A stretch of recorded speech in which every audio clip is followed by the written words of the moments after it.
Amigas, amigos, me da mucho gusto el poder conversar con ustedes después de tanto tiempo de no comunicarnos.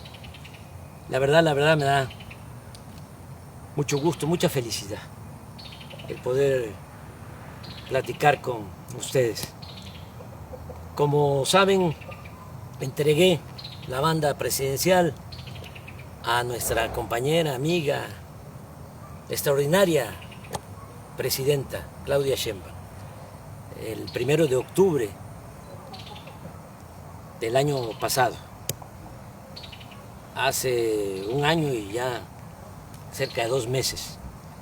Y desde ese día, desde el 1 de octubre, me vine aquí, a la Quinta La Chingada, Palenque, Chiapas, esta casa que me heredaron mis padres. La hizo Manuelita, mi madre. Ella la dirigió. No es un rancho, no es un latifundio, es una hectárea y un poco más. 13,000 metros cuadrados. Y decidí venirme e iniciar una vida nueva porque me retiré de la política activa, de la práctica política. No es una simulación. Estoy jubilado. Entonces, imagínense ustedes después de cerca de 50 años de lucha ininterrumpida, lo difícil que pudo ser el decir se acabó, cortar de tajo toda mi actividad pública, política, casi 50 años, porque empecé en 1975, 76 trabajando con los indígenas chontales en Nacajuca. Luego en 1977 fui director del Instituto Nacional Indigenista en Tabasco. Ahí aprendí a trabajar para la gente humilde, para la gente pobre. Tan es así que en mi expediente en Gobernación, en 1979, hay un reporte del temible policía Nazar Haro acusándome que era yo comunista, porque estaba defendiendo, apoyando, trabajando por los pobres. Así comencé y así terminé, porque concluí mi mandato como presidente y logré, junto con millones de mexicanos, ustedes y muchos, algunos ya se nos adelantaron, pero logramos el inicio de una transformación. Llevamos a la práctica el ideal de que por el bien de todos, primero los pobres. ¿Cómo no voy a estar contento? ¿Cómo no voy a estar feliz? Yo siempre he sostenido que la felicidad se obtiene cuando uno trabaja, lucha, procura la felicidad del prójimo. Entonces es cuando ya tenemos bienestar espiritual, bienestar del alma, felicidad. En el gobierno que dirigí, en 6 años, a pesar de la pandemia, con todos los daños, con toda la tristeza que nos dejó esa pandemia de COVID, 2 años muy difíciles, por el dolor y también porque se nos cayó la economía.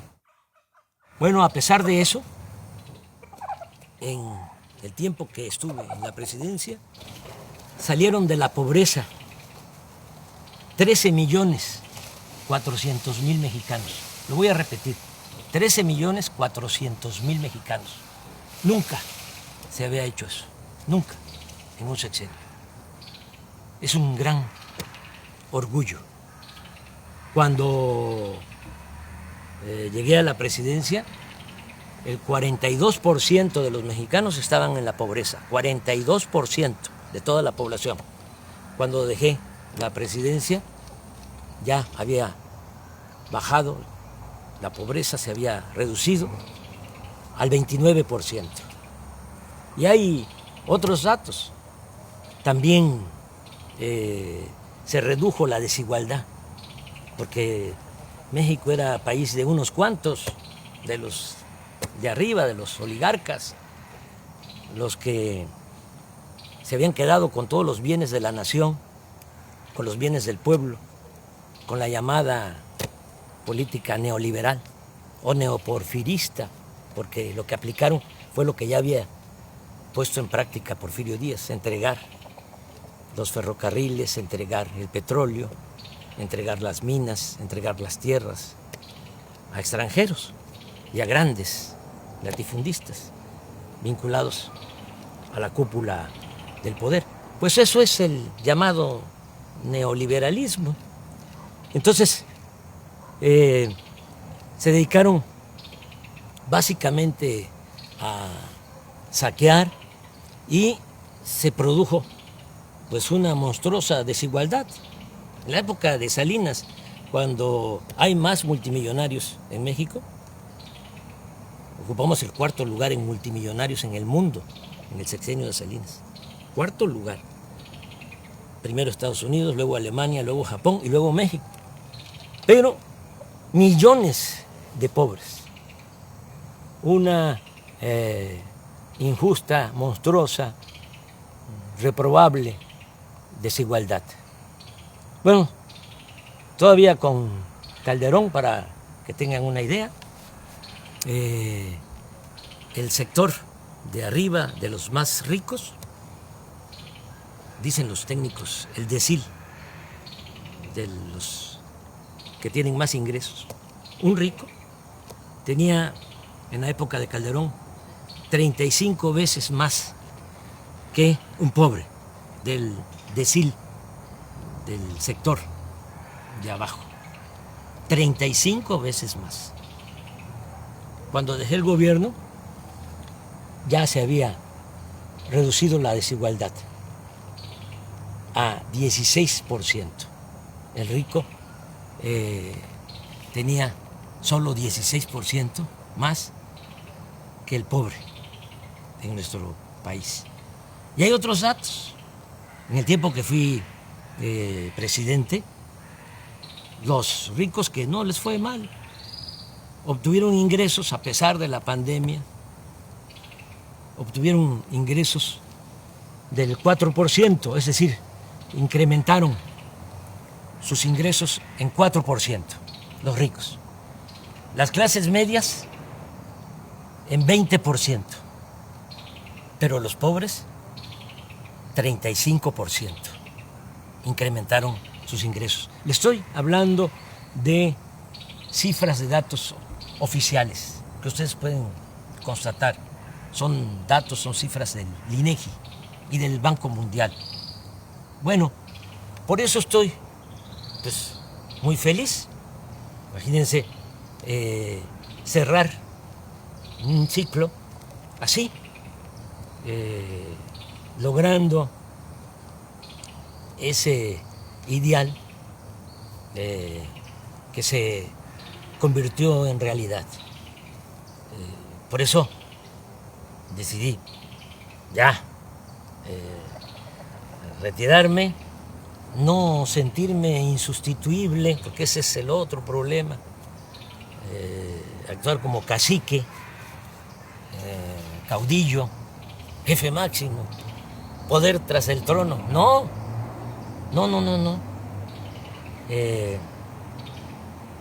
Hay que hacer valer la democracia, y nosotros en nuestro movimiento, este movimiento impulsado por millones de mexicanos, pues tuvimos la enorme dicha de que quien me sustituye en la presidencia es una mujer excepcional, y continúa la transformación. Bueno, les decía yo que no era fácil, ¿no? Es decir, hasta aquí y me voy a dedicar a otra cosa. Pensé a qué dedicarme y decidí dedicarme a hacer teoría, a escribir.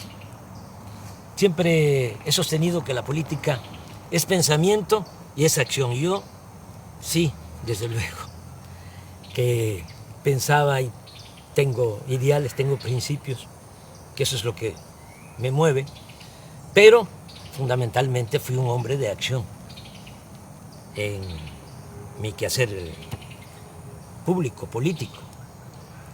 Y ahora estoy escribiendo, estoy haciendo teoría.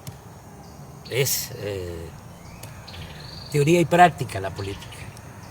Pues ahora no estoy en la praxis, no estoy en la práctica, estoy en la teoría. ¿Haciendo qué? Bueno, pues fundamentando lo que hicimos. ¿Cómo le llamamos a lo que se está aplicando en México? Ya sabemos que existe el neoliberalismo, decían que no había de otra, claro que sí hay de otra. El neoliberalismo es el robo descarado, es el gobierno de una minoría, es el gobierno al servicio de un comité de potentados. Eso era el gobierno antes del inicio de la cuarta transformación en nuestro país. El pueblo no les importaba. Pero, ¿qué fue lo que nosotros hicimos y cómo lo vamos a conocer? ¿Cómo se va a llamar? ¿Cómo se bautiza? Entonces yo he propuesto que sea humanismo mexicano. Y el humanismo mexicano tiene dos pilares. Uno es el cultural, la grandeza cultural de México. Como decía el maestro Bonfil Batalla, el México profundo, las civilizaciones olvidadas, negadas. Y eso es lo que nos da nuestra fortaleza, eso es lo que nos da nuestra identidad, nuestra democracia, nuestra idiosincrasia, el México profundo. De ahí venimos y quise trabajar sobre la historia cultural de México, porque la historia que nos han contado desde hace siglos es una historia falsa, simulada. Y el otro pilar del humanismo mexicano, pues es la fecunda historia política. Ese es el siguiente trabajo. Ya les presento el primero, el que tiene que ver con la grandeza cultural de México. Así se llama, grandeza. El que viene para el año próximo se va a llamar gloria, porque es grandeza y gloria.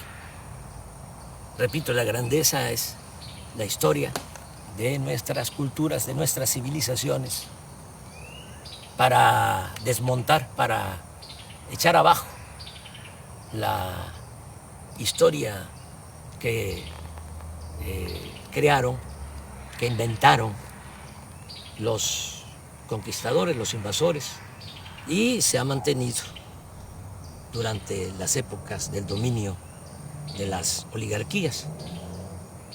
Pero aquí se cuenta otra historia. Y este libro de la editorial Planeta, pues ya va a estar en librería.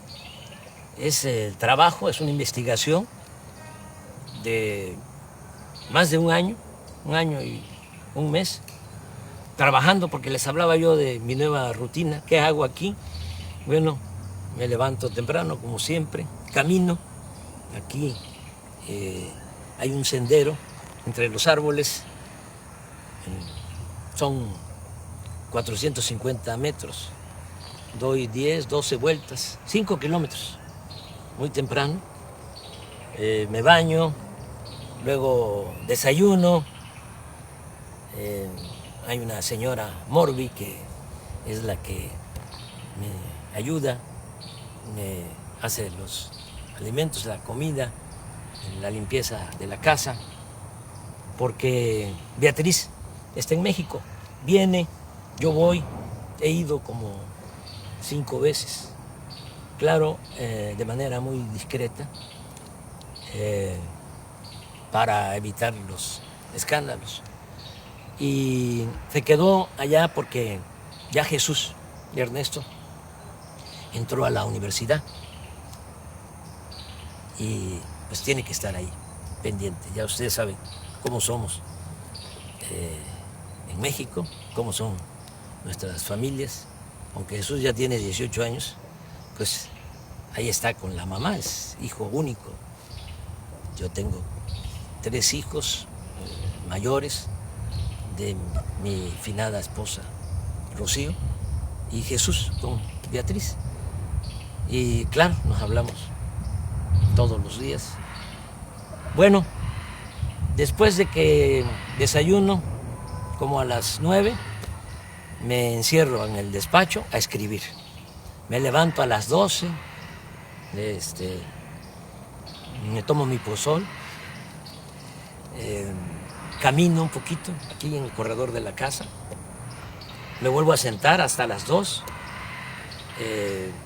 como y sí doy una vuelta a todo el sendero después de la comida, veo un poco las noticias, tengo un teléfono de esos muy sencillos y como no son pues muy caritativos, no encuentro la palabra, el término, los dueños de los medios de comunicación, sobre todo los de la telefonía, y pues el mío es de recarga, ahí me salen noticias, claro, con 1 día, 2 días de retraso, pero no quiero más, no quiero saber más. Ya conozco bastante a nuestros adversarios, son pues muy obvios. Es muy difícil encontrar información, todo es pura manipulación porque los que se sentían dueños de México están molestos y entonces tienen también control de la mayoría de los medios. El 90% de los medios de información, que son medios de manipulación, periódicos, radio, televisión y hasta las benditas redes sociales. Pero hay un 10% de periódicos, de radio, en redes sociales, que sí hay información. Bueno, veo un poco lo que está pasando en el país y me vuelvo a sentar, vuelvo al despacho a escribir hasta las 7, 8 de la noche. Me acuesto temprano. Esa es mi rutina y pues voy a continuar así.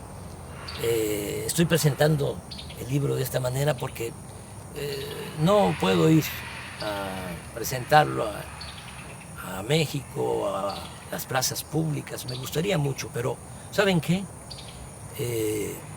Ya me retiré de la actividad política.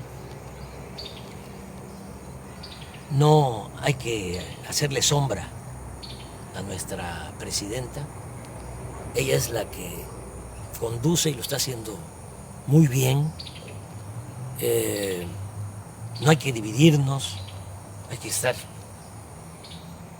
muy juntos, unidos.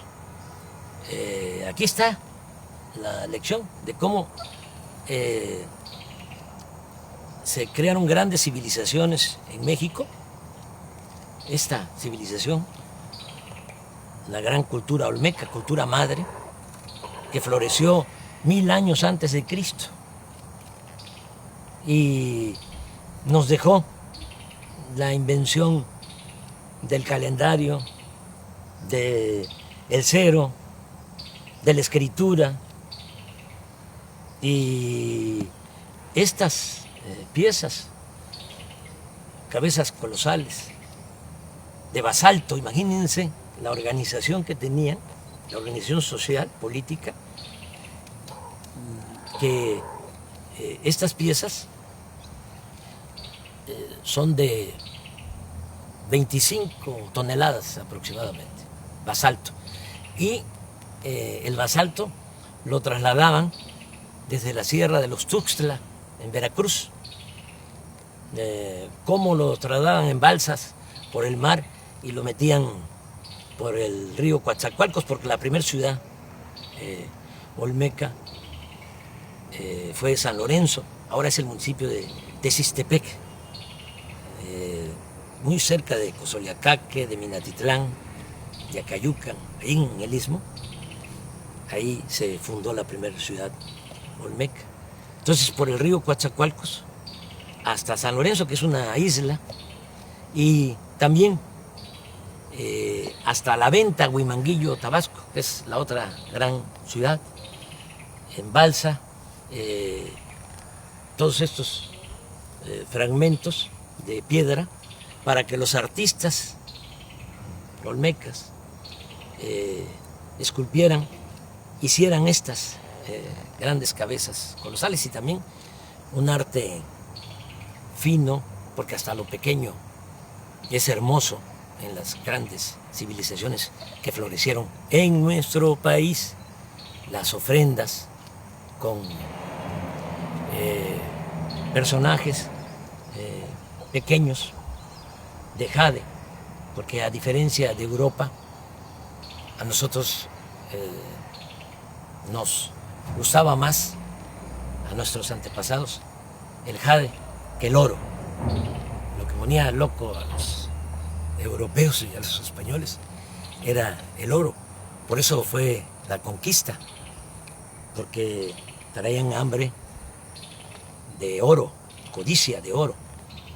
Cortés una vez señaló, porque le preguntaron cuando Moctezuma les entrega a él y a sus huestes oro.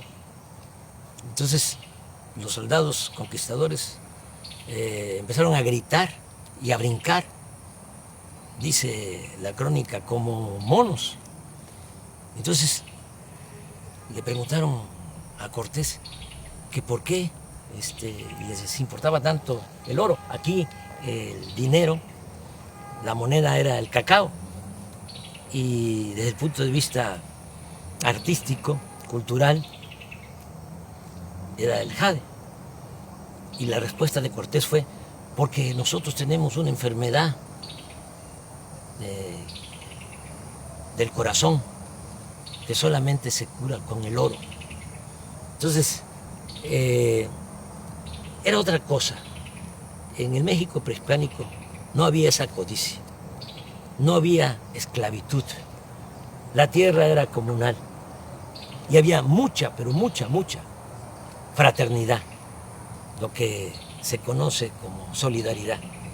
En la familia, familias integradas, solidarias, fraternas, hasta la fecha, pues es todo lo que heredamos. Esto es lo que hicieron los olmecas, pero aquí viene también lo que hicieron los mayas, que mejoraron lo que habían iniciado los olmecas en la ciencia, en el arte, en la cultura.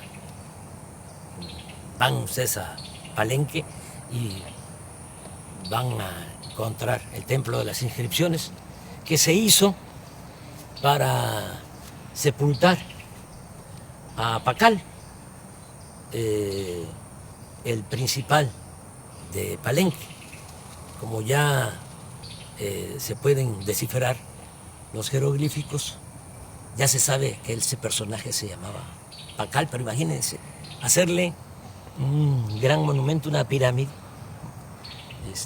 Primero la tumba, con una lápida bellísima, y después de la tumba, el templo de las inscripciones, monumental. Vean eso y vean también en Palenque cómo desviaron un arroyo para meter agua, un acueducto embovedado por en medio de la ciudad. Y volteen a ver el palacio de la zona arqueológica y van a ver cómo están los techos, las bóvedas, con arco falso, porque no había fierro para hacer las estructuras, las cimbras, sino era la matemática, las piedras que iban uniéndose poco a poco, en equilibrio, hasta que se cerraban. Esa era la arquitectura. Estamos hablando de lo mejor del mundo en esa época. Los mayas en el periodo clásico logran toda esa civilización, logran toda esa creación del siglo IV al siglo IX. Si van aquí cerca, a 100 kilómetros, está Bonampak. Aquí está en el libro, quise poner un fragmento. Los murales de Bonampak. Estos se hicieron como en el siglo VII, siglo VIII. Cuando se pintan estos murales, los pintores mayas de estos murales no los había en ninguna parte del mundo, no los había en Europa en ese siglo, y pasaron siglos para que el arte de Europa igualara al arte de los olmecas, de los mayas. Y lo mismo con los zapotecas de Monte Albán, mixtecos, también de Oaxaca, los teotihuacanos, la ciudad de Teotihuacán llegó a tener 85,000 habitantes.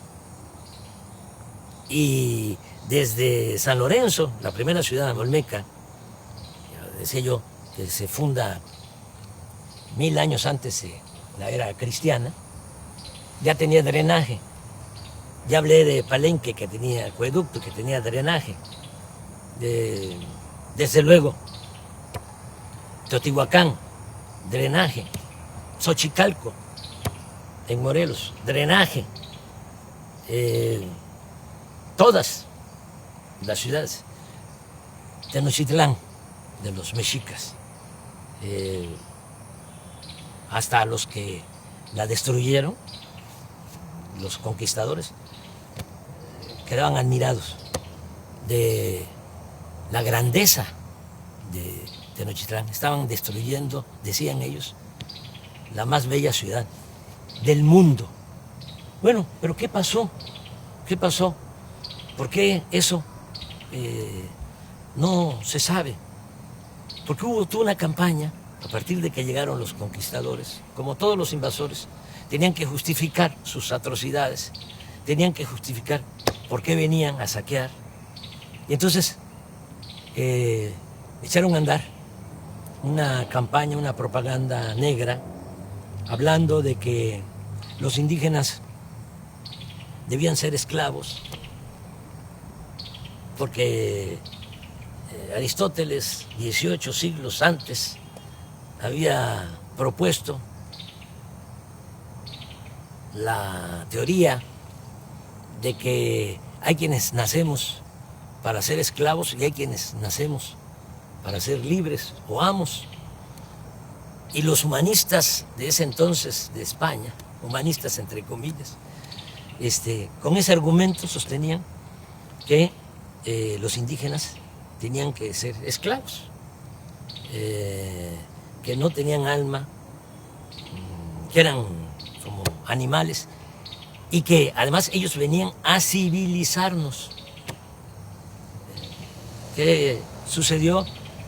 Que se padeció de una gran tragedia porque vinieron a someter a las comunidades, a los pueblos originarios, a esclavizar. A mí me gustaría que este libro lo leyeran los españoles,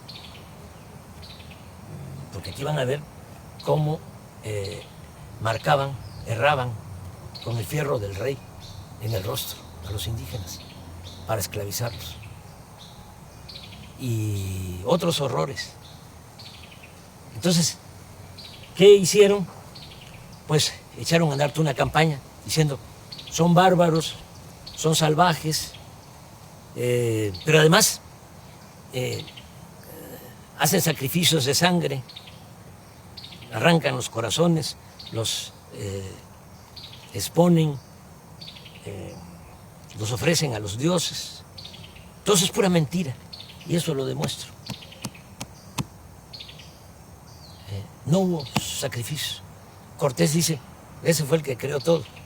Y los frailes, sobre todo Motolinia, hizo la cartilla de las mentiras. Aquí van a encontrar. Y todos copiaron hasta la fecha. Hay muchos incluso profesionales de la ciencia social, arqueólogos, antropólogos, sociólogos, filósofos, historiadores, que sostienen eso, esa gran mentira. Cortés dice que en 3 días en Tenochtitlán le sacaron el corazón a 8,000 personas, en 3 días. ¿Cómo es eso? Van a sacrificar 8,000. Bueno, pero todavía un fraile, Durán, habló de 80,000 en 4 días. 80,000 que les sacaron el corazón, todavía bullendo, dice, para ofrecerlo a los dioses. Motolinia, también 80,000. Aquí sostengo que eso ni en Europa, porque Darwin habla de que solo en 3 siglos en España, por la Inquisición, quemaron a 300,000, achicharraron a 300,000, acusados de herejes, y los mejores porque eran los que dudaban, y a la hoguera. Pero hasta eso lo considero exagerado. Pero aquí se fueron con eso y se fueron también, inventaron de que éramos, nuestros antepasados, caníbales, que comíamos carne humana.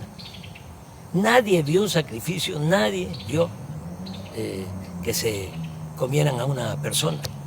¿Cómo es que en la toma y el cerco de Tenochtitlán, de 75 días que la gente se estaba muriendo de hambre, porque Cortés mandó a cortar el agua, el acueducto de Chapultepec hacia el Templo Mayor, hacia el centro de Tenochtitlán?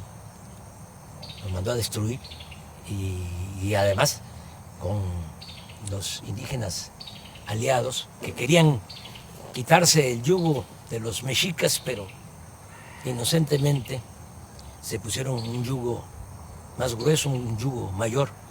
Bueno, bloquearon la entrada de alimentos y todo. Y si se estaban muriendo de hambre, ¿por qué no? Se comían entre ellos. Nada, pura mentira. Y esto es lo que trata el libro. Pero lo más interesante es que en otras partes, lamentablemente en el Caribe, por ejemplo, exterminaron con los indígenas, acabaron con los indígenas. En Estados Unidos lo mismo, es hasta horroroso, ¿no? Repetir lo que decía un general, o le atribuyen a un general, Sheridan, que decía, todavía en el siglo XIX, aquí estamos hablando del 16, del 17, del 18, hasta principios del 19, todo lo que fue la colonia, 3 siglos. Pero allá en Estados Unidos, en el 19, hace menos tiempo, le atribuyen a Sheridan el que dijo que el mejor indio era el indio muerto. Hubo exterminio. Entonces, aquí, ¿cómo se salvaron los indígenas? Claro, cuando llegaron los españoles, hay quienes calculan que lo que es México ahora estaba habitado por 15, 25 millones de personas. 15 o 25 millones de personas. Terminando el siglo XVI, 75 años después de la toma de Tenochtitlán, la población de México era ya de 2 millones, porque nos trajeron también la viruela y se diezmó la población. Se redujo la población a un 10%. Una gran crisis demográfica. Y encima de eso, la explotación, la esclavitud. Entonces, ¿por qué se salvan los indígenas mexicanos? Porque muchos, incluso los mismos frailes, que vinieron a la conquista espiritual, decían que iba a desaparecer la cultura o las culturas indígenas, que iban a desaparecer. Nadie creía que iban a sobrevivir los indígenas. Bueno, pues resistieron. ¿Cómo resistieron? Porque por el amor a la libertad, se fueron a los montes, a las montañas, a la sierra, a las islas, a los pantanos, a las zonas de refugio, y se llevaron a cuesta sus costumbres, sus tradiciones. Los nayaritas, los coras, por ejemplo, que eran dueños de todo el valle, de la parte de la costa, se subieron a la sierra. Allá están, coras, huicholes, pero hasta allá los perseguían para esclavizarlos, pero resistieron, y gracias a eso es que nos dejaron este legado cultural, nuestra identidad como mexicanos, que es lo que nos ha protegido siempre. Nos caemos y nos levantamos. Una gran reserva de valores culturales, morales, espirituales. Quedó la raíz y quedó el tronco, porque cuando se logra la independencia, pues ya no tenemos 15 millones, ni 25 millones, como antes de la llegada de los españoles, 300 años antes, 1821, tenemos 6.300.000. Sí, pero la buena nueva es que de esos 6.300.000, el 80% eran indígenas. Es decir, de cada 10, 8 indígenas. Y portadores de las tradiciones y de las costumbres. Y eso es lo que nos ha servido como escudo, es lo que nos protege, porque el mexicano es trabajador, el mexicano es honesto. La corrupción la trajeron los españoles, lo pruebo. Aquí no había codicia, no había robo. Las casas no tenían puertas, no tenían ventanas. Ya dije de que lo que había era ayuda mutua, tequio. Si se necesitaba hacer algo, todos cooperaban, todos ayudaban en una comunidad. Pues somos herederos de esas civilizaciones, y por eso México sigue siendo una potencia cultural en el mundo. Somos el cuarto país en el mundo con más lenguas. 290 lenguas se hablan en nuestro país. Primer lugar en América. Todo esto lo van a encontrar aquí para sentirnos orgullosos, porque con toda la campaña de difamación se desató el racismo. Y todavía, ¿no?, se escucha indio patarrajada, indita, naco, cuando deberíamos estar orgullosos de nuestro pasado. Sobre esto trata el libro y muchas otras cosas. Les va a gustar, estoy seguro. Les va a llevar tiempo, porque sí, por más que quise resumirlo, el original eran 1000 cuartillas, el libro tiene 600 y es una investigación. Y tengo que fundamentar todo lo que aquí sostengo. Entonces, se los recomiendo y, como les decía, ya para el año próximo viene Gloria, que es la historia política desde la independencia hasta la transformación. Ya para concluir, porque se nos está haciendo tarde, ya va a entrar la noche,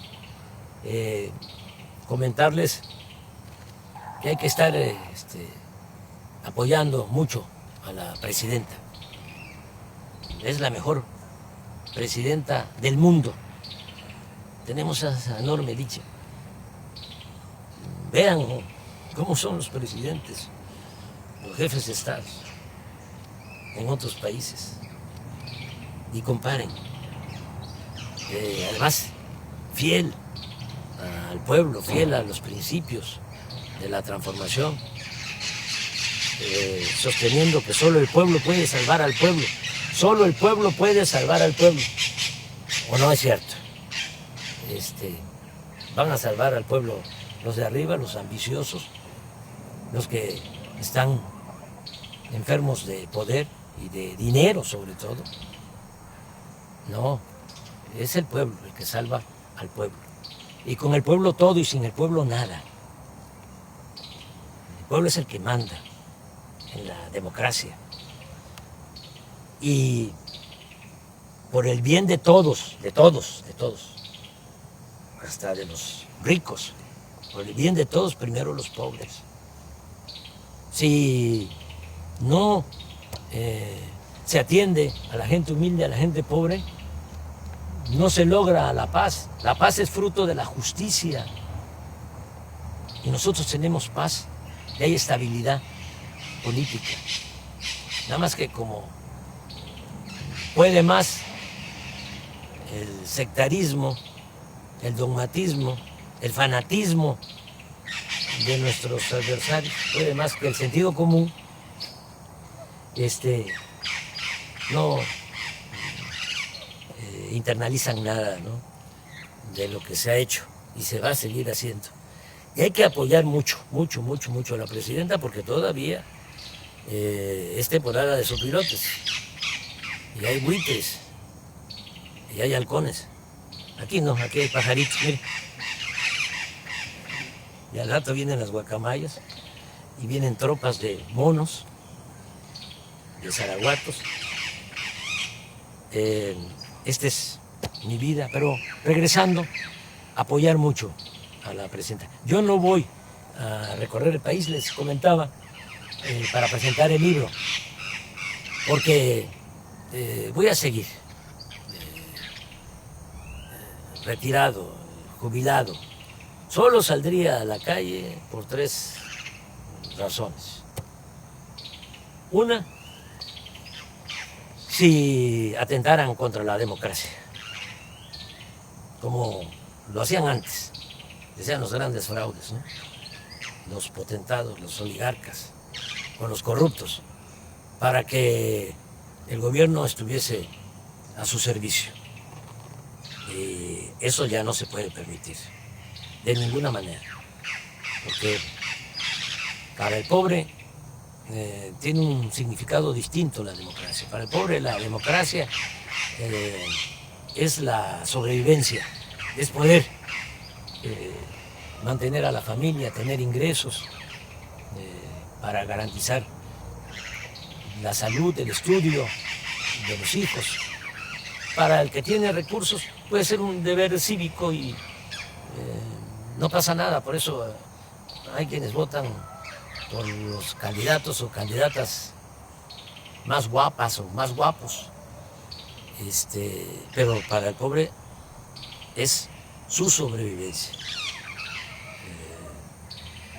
Les estoy diciendo que es la mejor presidenta del mundo, Claudia Sheinbaum, y un conservador, seguramente ahorita si ve esto que estoy diciendo, escucha esto que estoy expresando, diría no, el mejor presidente del mundo es el de la mano dura, una mezcla de Franco con Pinochet, con Díaz Ordaz, con Salinas, que convierta al país en una cárcel. Ese es el que necesitamos.